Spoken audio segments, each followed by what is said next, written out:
Welcome to this new YouTube video.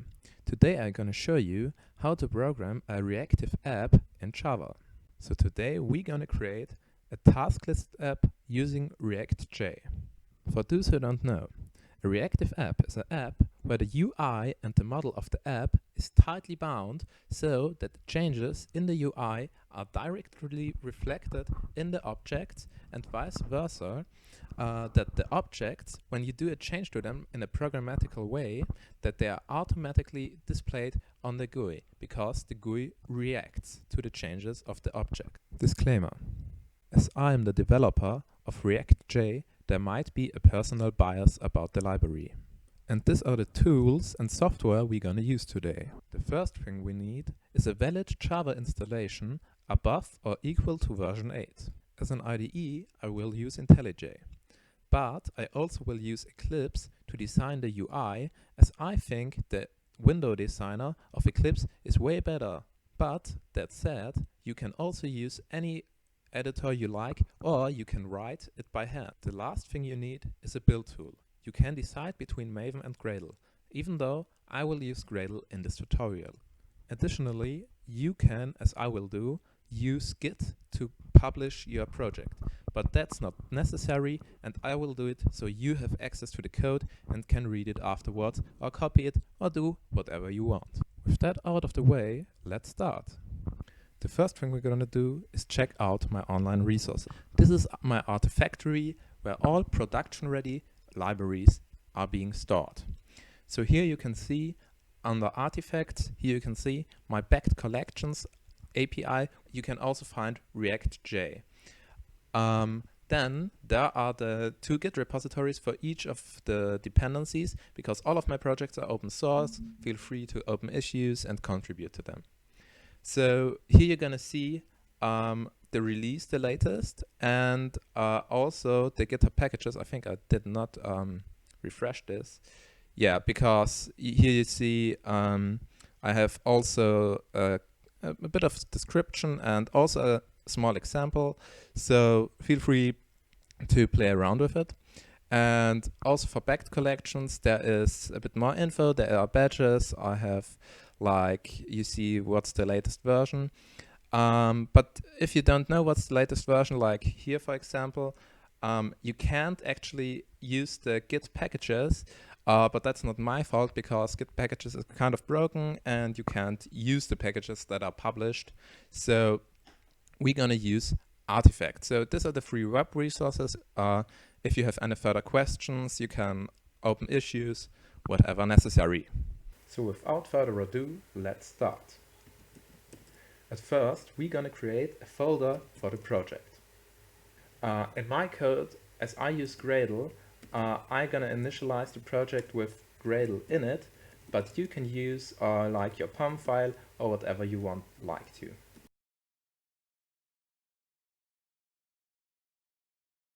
We're developing an application based on Java and using Groovy for. We're not going to use testing anyways, but if I would use for. Okay, it's to-do list, that's right. It's com.nitem.todo. Okay, the project is generated. Now we use Git. By the way, I use WSL. It's like Linux in Windows.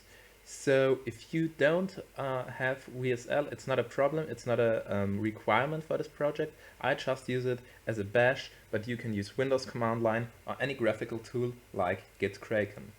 So now that we initialize the project, we're gonna open it with IntelliJ. As soon as the IDE of your choice opened, we're gonna do a few things. We need to open the build.gradle file, in case you work with Gradle for sure, and we add my repository so you can use my dependencies. For this purpose, we go to Artifacts, and then we go to Java libs. Then you should get a path to the repository to include in your file in order to fetch the dependencies. Exactly. Here you click copy to clipboard, and then we're gonna write the following code. Notice it is required for the repositories block to be under the plugins block. So we write maven curly brace open and then use URL and then you paste in a string my URL, and that's everything you need to do to include my repository. The way you do it in Maven is pretty similar, but I don't know it for sure. So we don't need all of this. We can throw this away because we don't use the testing framework. And therefore we need also to delete the default testing class. Okay, now we need to add my dependencies. The best way to do this is to go to search artifacts and type ReactJ. Then you get this nice little badge where you can click on, and then you see the different versions. Click the version you're going to use. I'm going to use 1.1.0 snapshot. Take always the newest release. There's no reason in picking an older one, I think. Yeah. So what you're going to do is you go to click this path, and here you get for Maven, Ivy, Gradle, and and we're gonna use this. So copy. The reason I use right click and the mouse to copy things is that my control key is broken. So we don't need this X. I don't know why I put it there, but okay, that's done. And the same thing we're gonna do for backed collections. Okay, again, we need to choose a version. I take 1.2.1, and seems like that here also doesn't like that. You need actually to say backed collections here. So, and now I can again take Gradle and copy the whole thing. Oh, I can even use this. Nice. So, with this code, we now have both of my dependencies included and pointed to my repository. Now let's start to write the source code. So the first thing we need is a proper UI. So at first we're going to create the UI. Normally you don't do this, but in a reactive app it's completely okay to create the UI first and then the model for it. So let's start. I'm going to use Eclipse to create my UI. So now with our structure created, we're going to use the main package and create a package dedicated to the UI. So the first thing we're going to need is a view for the task. So like a component which only displays a task list. Let's do a task like thing where you can make a checkbox. So what we're going to do is create a class, call it to do view, and we say extend jpanel. We will later use a different class, reactive class, but for now, for modeling, jpanel is perfect for this. What?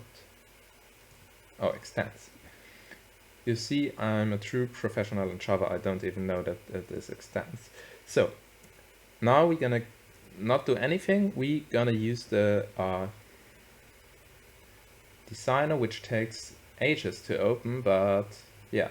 So the to-do list consists of a name, a little description, and a checkbox. So we're gonna make it like for a list, like that's an item in a list. And so I make it like this, but yeah, a little bit bigger. The size does not matter because it's responsive anyway. So the first thing I'm gonna do is using the JGrid bag layout. The JGrid bag layout is one of the most powerful things, but I'm not gonna document the whole UI creation process for you. I'm just gonna speed through this, and afterwards you're gonna see the result.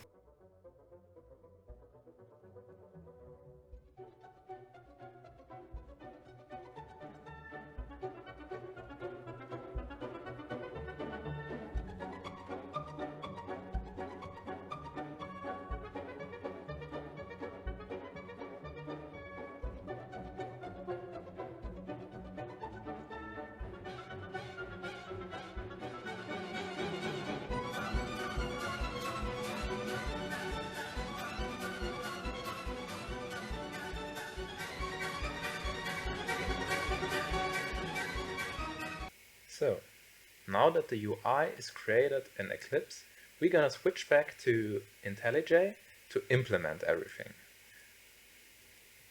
The actual next step is to implement the reactive component.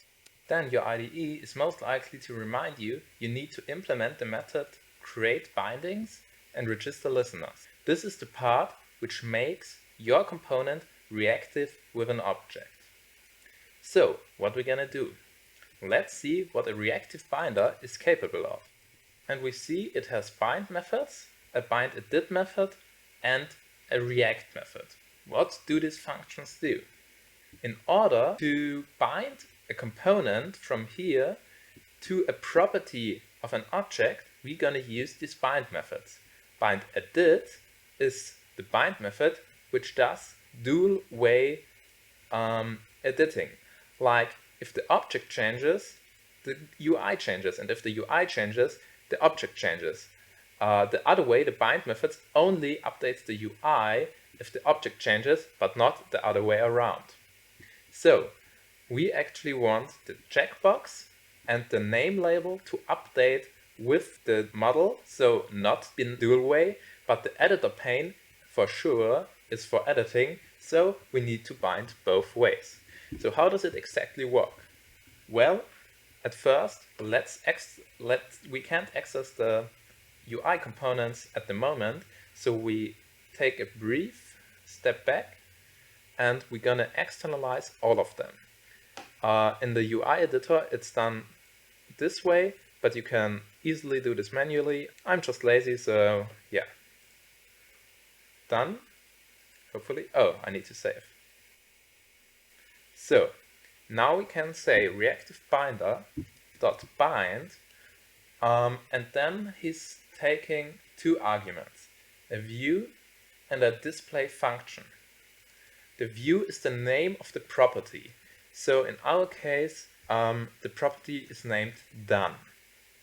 So if it's done, we're gonna bind this to the checkbox. We say checkbox set selected. So maybe when you're not too familiar with the new Java is what's this? This thing is called a method reference. Basically what it does is telling it if done changes, you call this method with the changed value. So if done changes to true, it calls set selected with true. The same thing could be done by a lambda. If you don't know what lambdas is, also it's very closely related to method references. It's the same as doing this dot selected, and then we're gonna take the parameter and pass it here. So this is the same thing. Why is it not working? Yeah, it's because of casting. But if we do it like this, it works just fine. So if you don't know what it is and you don't want to learn it, just use it. So here you reference to the method which changes the state of the regarding object. So let's do the other two. Reactive binder, bind, and that's the name, and this is bound to the name label, and this is done via set text. So, and now we're gonna do the same thing with the description editor, but here we have to do it a little bit different because we want to bind it dual way. So what we're gonna do is reactive binder dot bind edit, and here we see we need two additional parameters. These parameters are only one. It's the receiver. So we need to tell our binder how to change the object, like where to get the content of the JEditor pane. So we say bind, and here we tell him to description. Oh no, it's bind edit. Where's the edit? Okay, desk. Let's only call it desk for the shorter version. And also here again, it's description editor and set text. but in the receiver, it's description editor get text. This way, my software can like pull the value from the description editor and infuse it into the model. So this isn't everything. If you have an edit thing, you need to tell the UI when does the UI updated, because maybe you want to only do this, like commit this text, if the user presses a button. So what you're going to do is reactive binder, oh no, not reactive binder, but we want the description editor and add a listener. So as you see, there are many listeners and we can choose which of them is used to update the UI. In our case, we want to do the input method listener. Let's see what methods there are inside. Input method text changed and caret position text changed. We don't care about this one, but the input method text changed is of our interest. So we're gonna say reactive binder.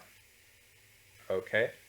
Yeah, since a few days my IntelliJ has this weird bug where you see, but yeah, anyways. And then we tell him to react and give him the event.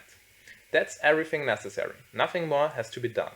If you have a button and only if you click the button, the model is updated to the new value. You have a button and then you can say like new J button, for example, add action listener, and here you can again use a reactive binder reference to react. So for some components it's actually shorter. So, but this is everything needed to be done to bind the UI to an object. So, and here we have register listeners. This section is used for custom listeners.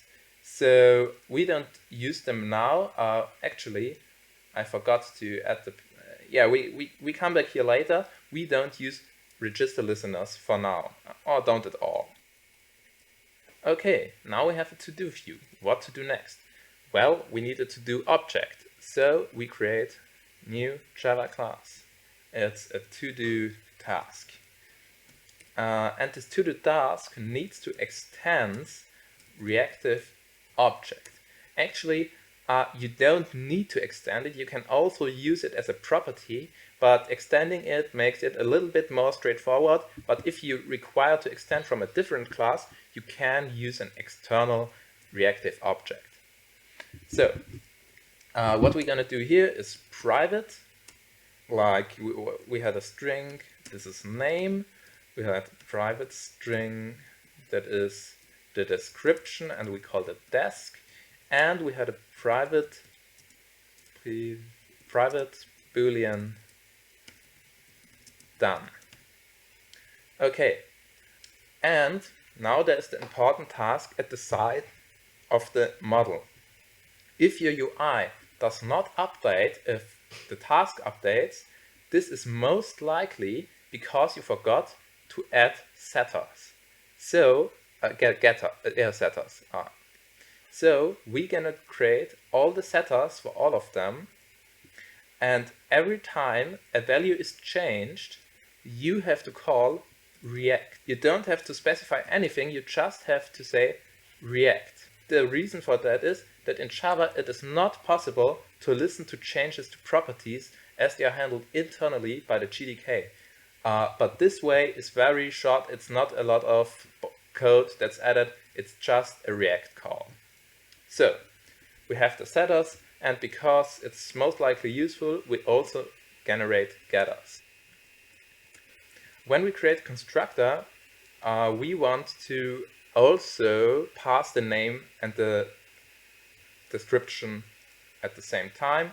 The done is by default false. Okay, that's done. We don't need to do anything more to make this thing reactive. And now let's go to the app. We don't need the boilerplate code. Delete this and delete this. Okay, the first thing we're gonna need is a view. So let's create a to-do view. The next thing we need is a to-do task for it. Sure. The name is clean the dishes. And the description is Mom told me to. Okay, and now we're gonna link them both together. And this linking of two things is done via the reactive controller. Okay, and we see the controller takes two arguments, a reactive component and a custom controller. The component is quite simple, it's the view. And the custom controller, we don't have it right now, so let's create it. To-do controller. So, we're gonna extend nothing, because we don't need anything. It's just an empty class. And we tell the reactive controller to use the to-do controller. We just pass a new to-do controller. So, you see it works, but it's kind of strange. Why do we use an empty class and why do we need this? The reason for that is that the 2D view has this register listener method. And when you get the to-do controller actually, you just have to specify it here. And now you could add listeners to like say description editor add input method listener again, create a new listener, and now tell your to-do controller to do something. Like this is only to create additional listeners which are not related to the reactive model. This is the reason, because we don't have any listeners, we can leave this empty, but we need the class in terms of creating the reactive controller. So now we have a controller that controls the view, but we actually not have bounded to the task, so the view is just displaying nothing. To achieve this, we say controller.bind, and now we can create a binding to the task. Perfect. And what can we do now? Okay, at first we need to display our view. So we create a JFrame. The frame, we set some default things like close, exit on close, and then we say frame.getContentPane and add our view. As soon as this is done, we can say frame.pack and frame.setVisible. So, this is very straightforward and short, but how do we even check if the view changed? Okay, let's make a for loop, actually a while loop, a while true, and say every 2 seconds we output the name and the description and everything of our task. So, just as a reminder, task is a model. It's just a plain old Java class with extending Reactive Component and reacting to changes. That's everything that's happening in to-do task. It's very ordinary Java class. Nothing special. And we're gonna output this task, but we never change it. The only changes are coming from the UI. So we just we should maybe sleep, because this would be at a rapid speed. We point it out every second and create the default sleeping catch. So the next thing to do is, it's really not much anymore. We could actually already run this program and it would work, but putting out task is not really helpful, so we need to specify a way to output it. At this moment, IntelliJ decided to crash and freeze my computer. So we run it. Oh, and the build fails. Why is this? Actually, you see, I told you wrong, and we actually should use Java 9 and not 8. So what can we do to resolve this issue? I already added to the Maven, to Gradle file, that we used Java 9, but that's not enough. If you go here to the project structure, you actually need to set the language level to 9, which is normally automatically done if you change it here, but you also need to specify the project SDK, in my case Java 12. Everything above 9 is okay. Okay, the next thing we're going to do is go into the settings, build and executable, into the Gradle settings. Here you see somehow it's always using Java 8, so you need to specify the project SDK. Now it should work fine. Okay, so we have a window, not too pretty, but it's a window. It's also not that responsive, but okay. So you see it outputs the task 1 time per second. So we see it's not done, it's clean the dishes and mom told me to. So we see everything without even telling him to display it, he displays it automatically. And if we check the checkbox, we see it's not updating because we forgot to bind it. We bound it that it's displaying, but we didn't do it the other way around. So let's fix this. Okay, we see we bound done. Now we need to say edit, because we actually can edit it via the GUI. Now we say checkbox and get selected. Oh, it is selected. Okay, let's see if it works.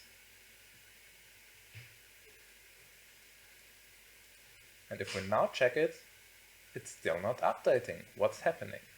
The reason for that is that it doesn't know that the button is clicked.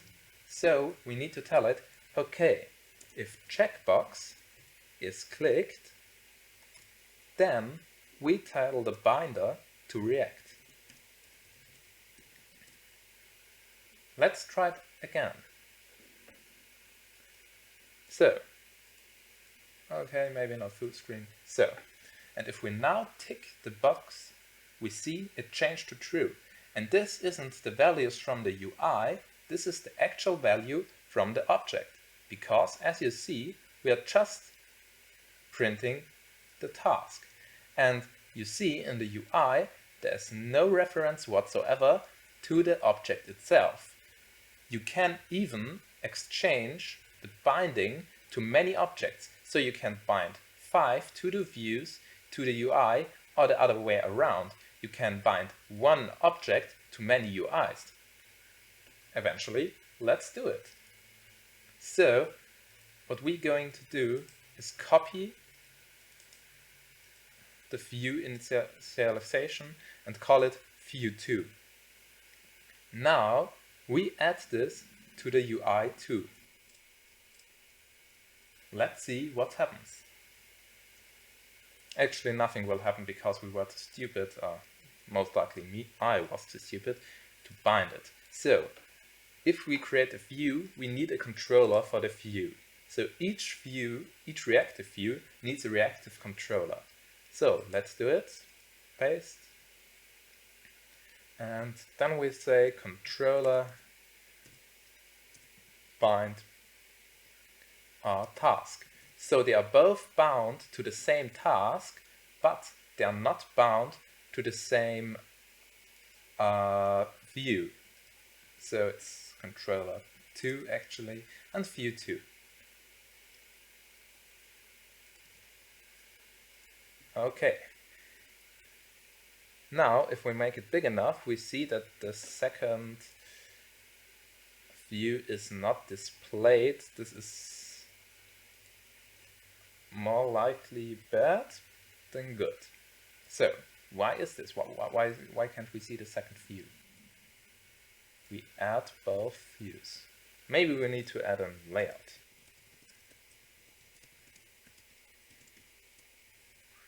Let's use a grid layout, then we can be sure that we see every component added to the UI.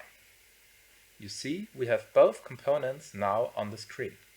But in the background they are bound to one task, because I didn't create a second task. So if I update the task using this, the other one automatically updates too. Cool, so we are nearly done with this tutorial. The only thing we are missing is special functions. So let's take a look. We go back to our view, and now let's say if the user changes the color, or the tick like says it's done, we like to display the task in green. And if it's not done, we want to display it in red. So what we do is we create a method called public void change color if done. And as parameter we get the boolean if it's done. Okay, now we have two options. We could simply say reactive binder dot bind and bind to this method. This would work like the following. It's like done, and if it's done we're gonna display change color if done. Actually we use this to create a method reference. Nice. But this is a little bit complicated. Actually, if you have a method, you can just say reactive and I want to bind it to view. Nice. Now let's change the color. If done, set background to color.green, and if not done, aka else, set background to color.red. Okay, let's test it out. You see, IntelliJ is complaining that this method isn't used, but in the end, because of the reactive tag, it will be used. Let's see. Run the app, and there is no color. Maybe we shouldn't call it view, we should call it done. Because this is correlating to the name of the property here. It's done. So now we start the UI and we see the color is red, even if we did not bound the method, because Reactive automatically binds the method to be called when the done tag changes. And you see, as soon as we check the mark, both fields, like both views, are green. So the same thing goes for the text. Like, they are always synchronized. So let's move on to the next advanced feature. Let's say you have a field, for example a J label, and this J label is now not bound to the name. Let's remove this binding. And instead you want to display done or not done on the label. So the problem here is a J label contains text, and setText is actually a method to set the text. But the done property is a boolean. So we need to convert the boolean into a string in order to use it for the J label. Let's see how it works. We use again the reactive binder.bind. And you see there are two overloaded functions, methods of bind. The first is the one we used before, and then there is the second one who takes a converter as the second object. Let's try it out. We now want to bind it to done. The display function stays the same. It's name label set text, and the transformer is the function that transforms the boolean into a string. So what we're going to do, we get the boolean, we're going to call it done. We actually can remove the braces, and then as soon as it to convert it, we use boolean .toString done. So, while this is nearly perfectly fine, we sadly need to cast. But let's try it out. Now you see, it's false, and if we check it, it's true.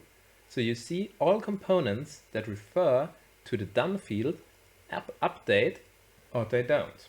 Let's see why. Maybe the repaint is better than I expected. So, you see, both fields changed, and both update as soon as we change. Everything changes, no matter. I could create 10 views more that relate to this object. So, a last thing to remember. If you look into my source code, or at least at my class structure, you will find a few more annotations that I will introduce to you. The first is unreactive. Normally, in the task, every property is reactive. That means that if it changes, it automatically is sent to the GUI and it changes on the UI. If you don't like this behavior, you can disable it. Let's say the done is unreactive. So, if we now run the app, we will see there's nothing like the label is still new label and the color is gone, and if I change, this doesn't change. This is because done is not reactive anymore. As soon as I remove this and recompile the code, we will see everything is working again. So you also can disable certain properties from being triggered. Another thing you could do is using the addReactive property and give this thing a name. Let's call it description. As soon as you do this, you will notice when you run it, the description is gone. And this is because, let's see, the view is listening to desk, not description. So, and if you now run it, it works again. Nice. There are a bunch of other things you could do, like you could make this even easier. Let's try it. Let's change the color of the box itself, of the, of the checkbox. How could we do this? Let's try it like this. Reactive binder dot bind. We have done, and we display it. How do we display this? Maybe we get a value, it's done, and to make it work, we still need to cast the boolean.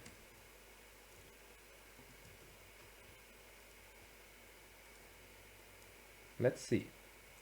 And you see the background of the thing, of the checkbox, has changed.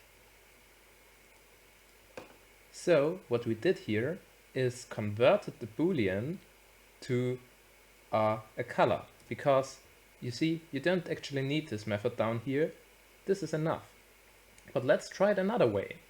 You can say done is bound to checkbox set background color.